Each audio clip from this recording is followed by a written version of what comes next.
Hey guys, so the Jets game ended a little bit ago, and Miami absolutely beat them down, especially in that first 10 minutes. I mean, your rear end didn't even warm up the seat, and the game was already 21-0 Miami. Devon Achane, he went out for the game, but you know what? He looked absolutely unbelievable, and when he went out, Jalen Wright picked up the slack. The Jets didn't have an answer for Jalen Waddle early on. The offensive line for Miami was opening up holes in the running game that Mack trucks could have driven through.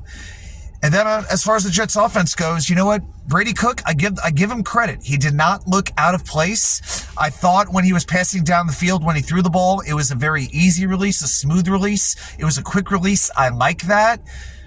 He just has to learn to play quarterback. And over these next 4 games, that's what I want to see. I want to see if Brady Cook is a quarterback you could feel comfortable with going forward. Now, by no means am I thinking that the Jets shouldn't be drafting a quarterback at this point.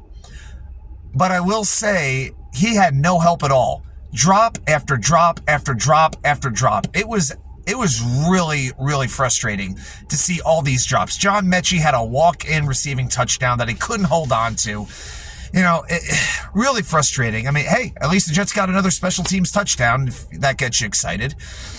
But the other thing, again, with this defense, they could not get a turnover, and there were at least 5 or 6 turnover-worthy plays that were right there for the taking. I still think that swing pass by Tua deep in Miami's own territory, it was called incomplete. It looked absolutely like a backward pass, and it should have been a Jets touchdown. Of course, they don't give it to it. The referees were absolutely ridiculous. A snap infraction on Josh Myers, that BS low block, I think, on Quantez Stiggers when it was shoulder to shoulder. Somehow that's a low block. Can we get AI to take over NFL officiating, please?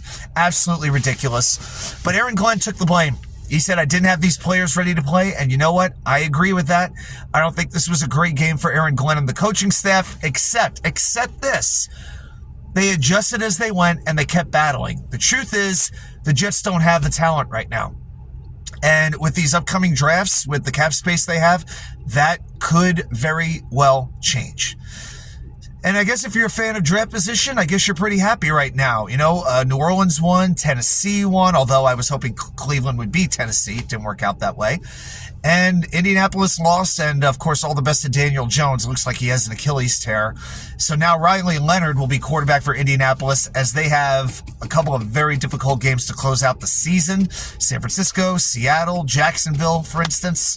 So that draft position could get better and better, and Indianapolis is no sure bet to make the playoffs. And if that happens, imagine the Jets could be somewhere around 6 or 7 and maybe 17 or 18, and you could definitely go up and get a quarterback with that if you believe in Fernando Mendoza.